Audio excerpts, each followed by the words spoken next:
Hey everybody, welcome to the Cliff Yates Show podcast.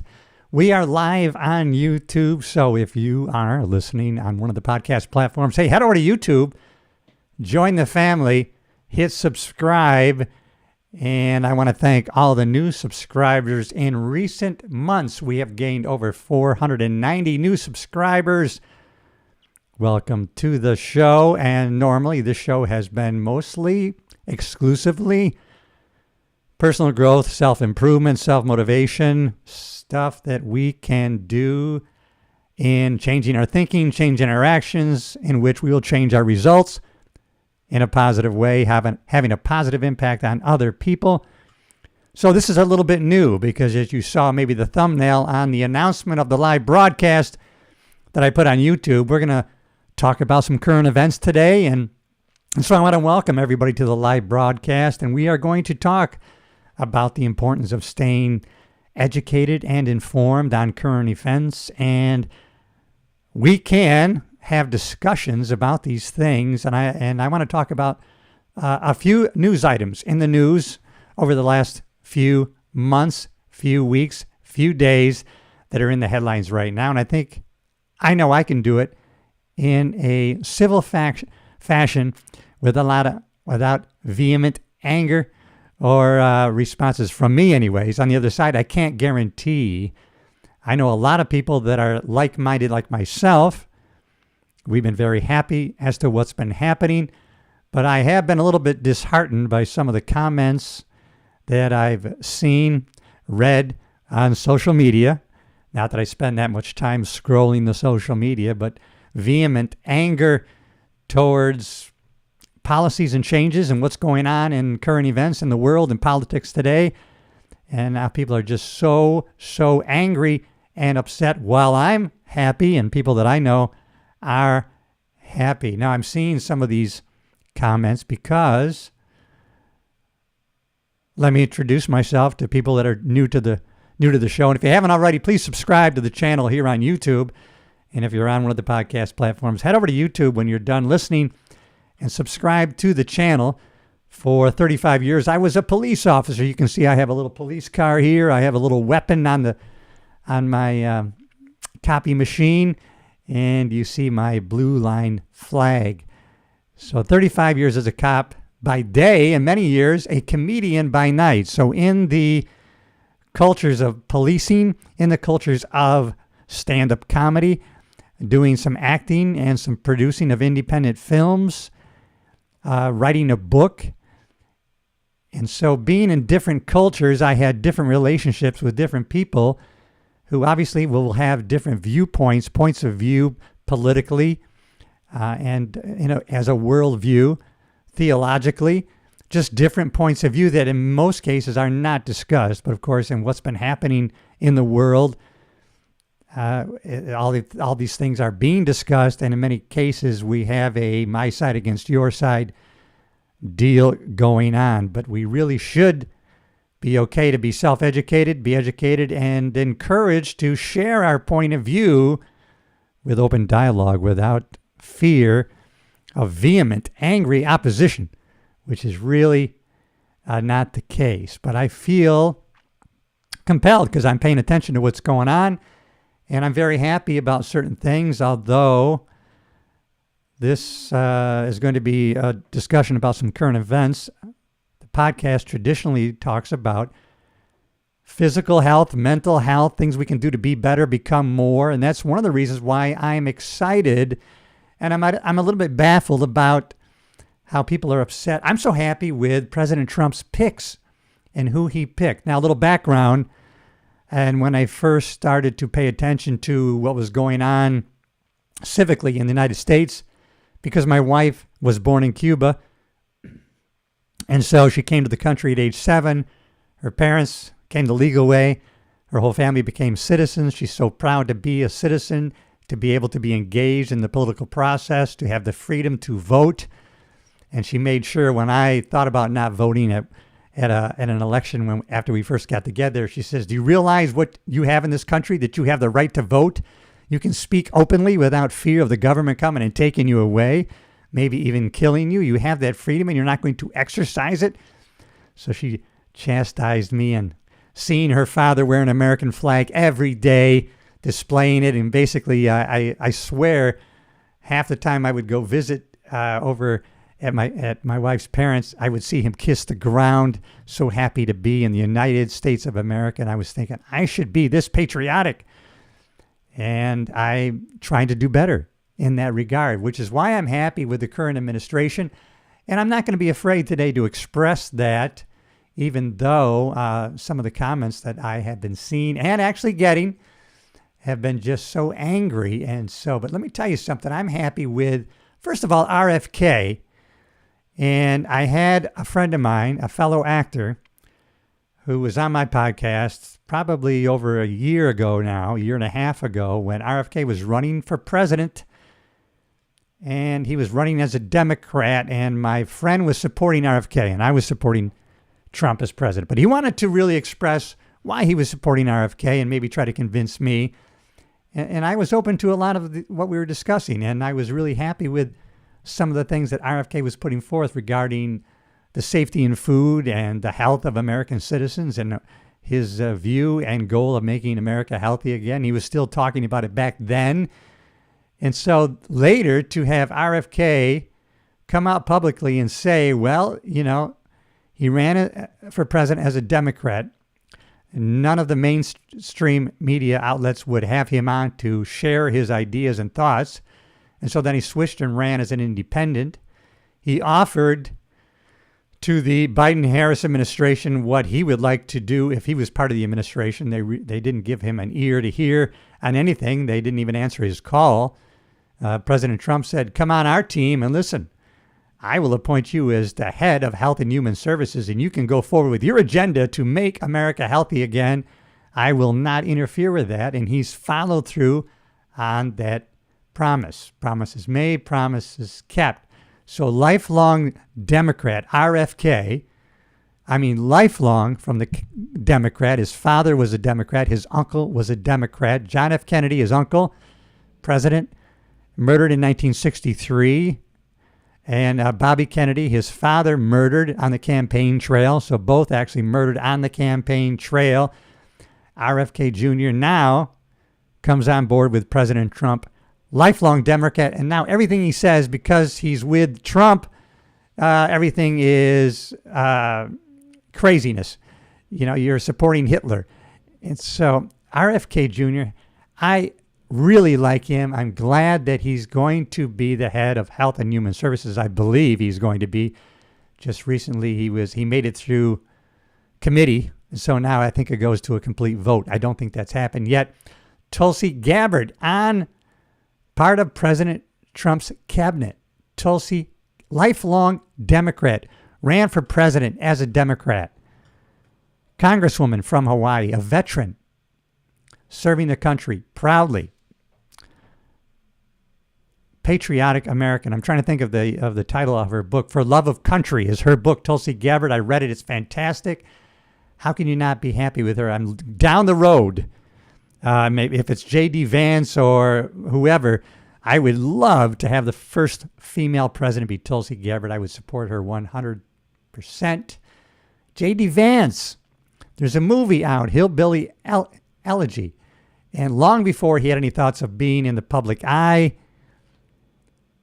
he was part of this movie. He approved this movie about his life, which it does not show his upbringing in a positive light, right? His mother, a drug user, basically raised by his grandmother, and he goes off to join the Marine Corps. They were very poor. He gets into a major university. Was it Yale? I think. Law school, graduates, Marine, lawyer, immigrant wife, just like President Trump. Open-minded, open-hearted, vice president, vehemently attacked. People on the other side are hating him. I love him. I love the pick RFK Jr. I love J.D. Vance. I love the pick Tulsi Gabbard. I love the pick for FBI Kash Patel. This guy was actually a defense attorney. He was a public defender at one time.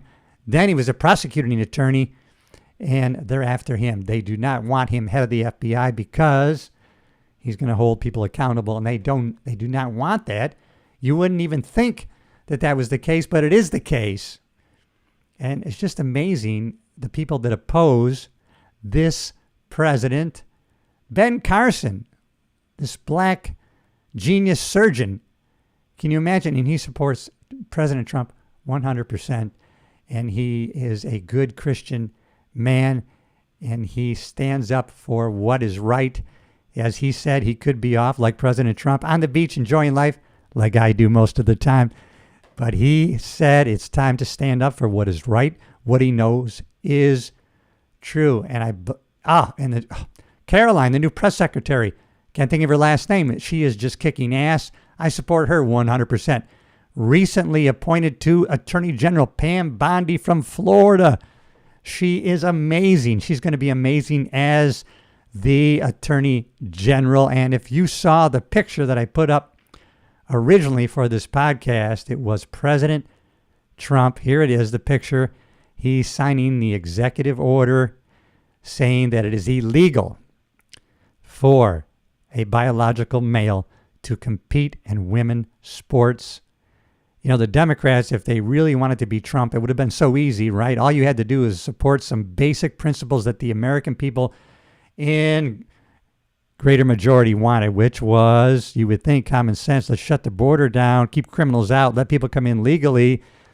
How about keep biological males out of women's sports, young girls, their locker rooms? I have friends, their daughters are in swimming. They've had to deal with biological males entering their locker rooms. They've had to deal with trying to get around there and protect their kids. Look at these kids. Look at this shot. This picture is going to go down in history. President Trump signed this executive order. Look at these young girls. They're all swarming around Trump. And now originally they were all back, right, on some stands. And President Trump sat down to sign. Why? Gather around, ladies. Gather around me. I mean, if the Secret Service is afraid of these young ladies, then we're in trouble. So he got them all around him and gave them all pens. And Riley Gaines, who has carried the torch for in support of women athletics and keeping biological males out of the women locker room and sports. She's been just leading the cause and attacked for the past several years. She was there. She got her pen, and it was really an amazing scene. Here's a copy from the Federalist. I'm showing actually the news article from the Federalist. It is really the executive order that President Trump signed into, well, I guess it's not into law when it's an executive order, but so I will read a part of what it says, and you can read this on the Federalist, of course. By the authority vested in me as president by the Constitution and the laws of the United States of America, and to protect opportunities for women and girls to compete in safe and fair sports, it is hereby ordered. Section 1, Policy and Purpose. In recent years, many educational institutions and athletic associations have allowed men to compete in women's sports. This is demeaning, unfair, and dangerous to women and girls, and denies women and girls equal opportunity to participate and excel in competitive sports as they are protected under the Ninth Amendment. Yeah, they are protected, and they haven't been because they've been allowed. The previous administration allowed this terrible thing to take place. And even I did a podcast, and it was really about it had to do with the LPGA, and they allowed, it wasn't actually an LPG event per se, it was a qualifier in Florida, and they allowed a biological male. LPGA changed the rules so that if you're taking certain hormones and you had certain operations or done certain things, that you would be allowed to compete in an LPGA event. Let's see, we got Pam Bondi is confirmed, and she's confirmed as the next Attorney General. And she was on Fox giving a warning. And I thought that it was, I thought it was just great. And she gave a warning. Oh, let me see if I can get my camera up on this overlay here on this warning. The Senate confirms Bondi as the next United States Attorney General. The Senate has confirmed Pamela Bondi as the next United States Attorney General. The Senate, Republicans, and some Democrats voting in favor of her confirmation. The former Florida Attorney General earned a reputation for fighting opioid pill mills, human trafficking, and organized crime.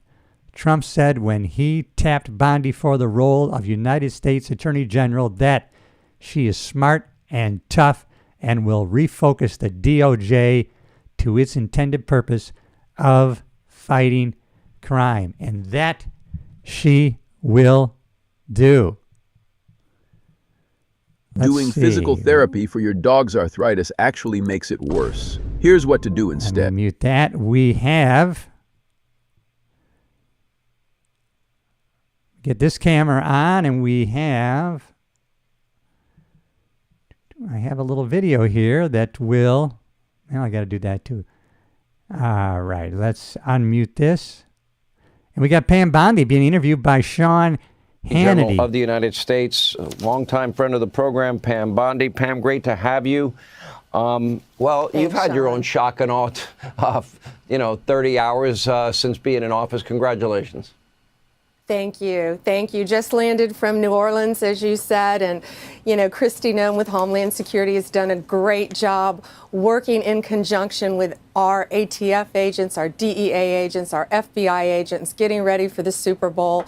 Also, Sean went out today and met with the family of Matthew Tonadaro. I met his mom, Kathy. He was killed on January 1st in that horrific murder in New Orleans, and I got briefed on that today. So it's been a very busy day. Met with over 30 members more of law enforcement in New Orleans, and they are prepared for the Super Bowl. Kathy Lanier with the NFL, they are crushing it out there, and they are going to keep New Orleans and Louisiana safe.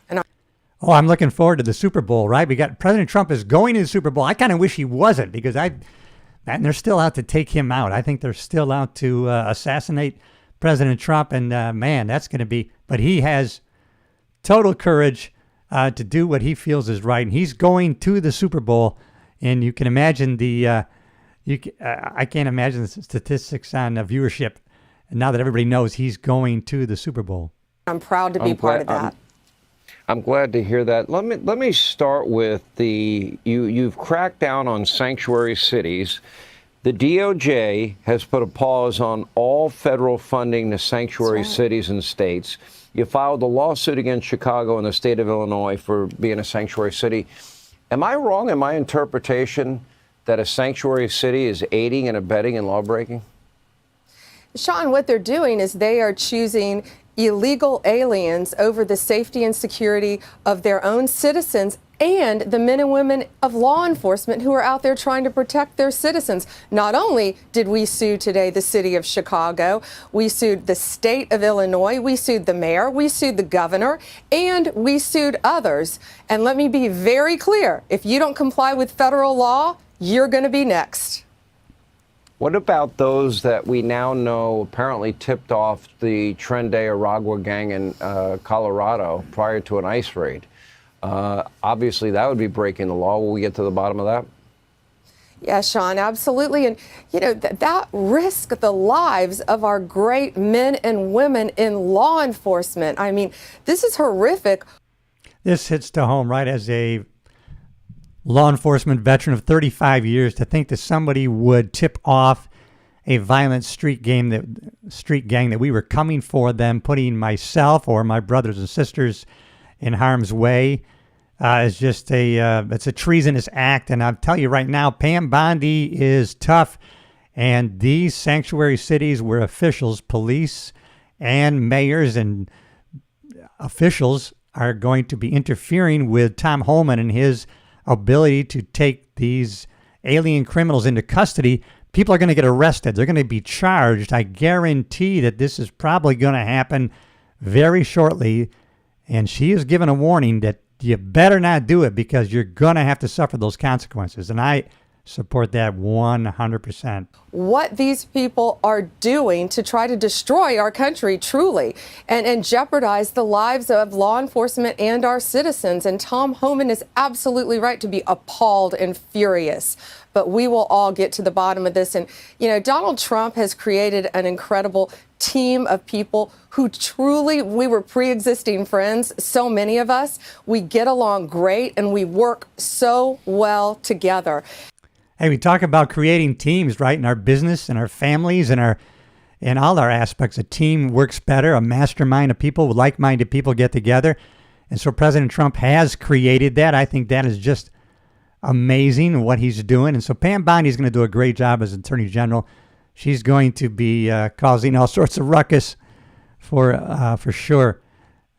Thanks again to my new subscribers. And please, if you haven't already subscribed to the show, let's talk a little bit about DOGE, the Department of the Government Efficiency. And wow, are people going crazy saying that Elon Musk has really conducted a coup, taking over the USAID, and wow, and that he should be arrested for treason. That he's an unelected official that's taking over people's Social Security information for the detriment of American citizens, and it shouldn't be allowed. And it's a crime what he's doing, with no regard to what he's been exposing.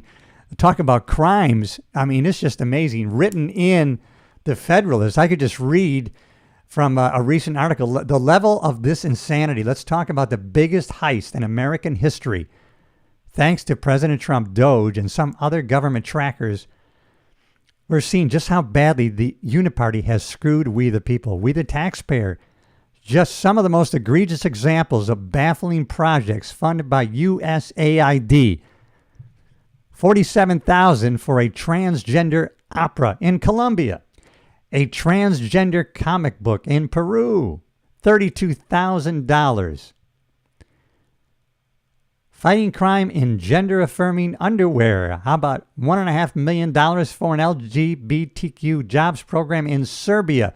And it goes on and on. And now, recently, and this came to light, the amount of money that they were funneling into Politico, right, a left-wing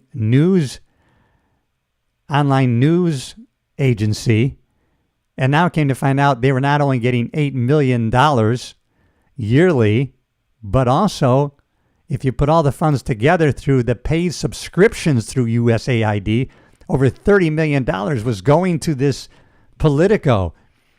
And now it makes a little bit, and this came to light because Politico employees, they weren't getting their paychecks because DOGE had put a stop to everything that was funded by USAID. One of those was Politico. And so when people weren't getting their paychecks, they started whining publicly. And then it came to light, wow, look at the money that's being paid to Politico. All sorts of crazy funds, millions and millions of dollars paid to Sean Penn, Ben Stiller to go to Ukraine, to give speeches in Ukraine. I know you didn't, and I did not authorize the funding of these crazy things like sending condoms to Ukraine. No way. Jose, we did not agree to that. So it makes sense now when you think about, they would always be talked about, well, how can they survive? People are not listening.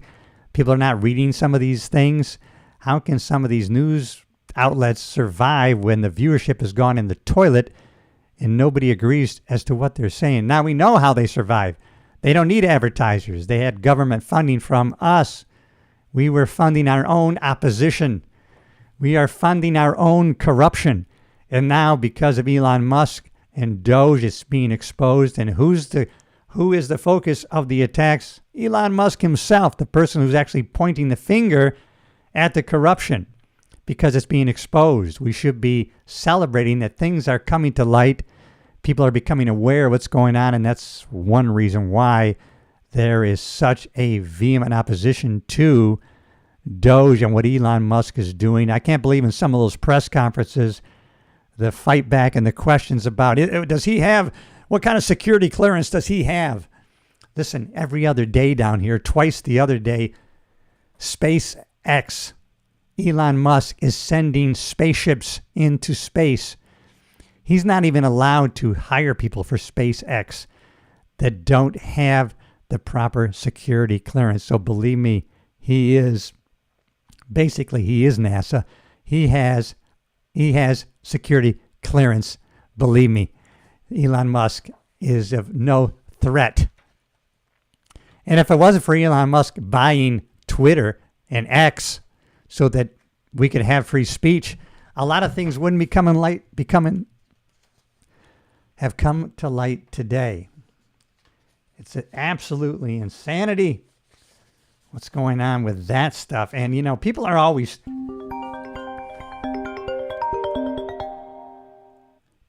talking about this. They're talking about the SNAP program. And, part of the vehement opposition to RFK, and he wants to fight these food companies that are just, he wants to really make food safe in our American schools. And so, there's a temporary, people are just so upset about the SNAP program. And what's come to light is the fraud in the SNAP program. So you think all this money is going to school lunch programs to feed the kids all this crap that's making them pre-diabetic and diabetic. They had a small Philadelphia corner grocery store is the scene of yet another example of the squandered taxpayer money. That's you and me, our tax money. In this case, nearly $2 million in food benefits meant for the hungry went to one person. Store owner Jenny Espinal Tejeda, 34, was sentenced this week to 18 months in prison. She must pay more than $1.8 million in restitution and forfeit the proceeds of her offenses for defrauding the U.S. government. According to a press release from the Eastern District of Pennsylvania U.S. Attorney's Office, Espinal Tejeda pleaded guilty in October to one count of wire fraud and one count of defrauding the Supplemental Nutrition Assistance Program. Well, I always wondered what SNAP stood for. I didn't even know what it stood for, but everybody was going crazy saying that RFK was going to be defunding SNAP and that he was trying to starve our kids, trying to starve people by taking their food away, which he said in a congressional hearing, I don't want to take people's food away. I just want them to know what they're eating before they eat it and to have a healthy alternative available to the American public, because we have 77% of our teens, they're not even healthy enough to serve in the armed forces. So she pled guilty in October to defrauding the Supplemental Nutrition Assistance Program, SNAP. And here's how she did it. According to the attorney's office, Espinal Tejeda admitted that she used her small corner grocery store in Philadelphia to redeem SNAP benefits, even though she knew the store had not been approved to participate in SNAP as a merchant. The press release reads, according to the attorney's office, Espinal Tejeda gained access to the program by misappropriating identification numbers that had been assigned to stores who were participating in the SNAP legitimately. So she fraudulently got a hold of these numbers, and she put out and applied that she was part of the program using those numbers when in fact her store was not approved.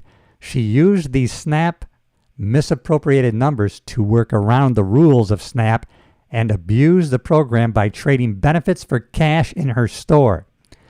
It is illegal to buy or sell SNAP benefits or to exchange them for anything other than eligible food items.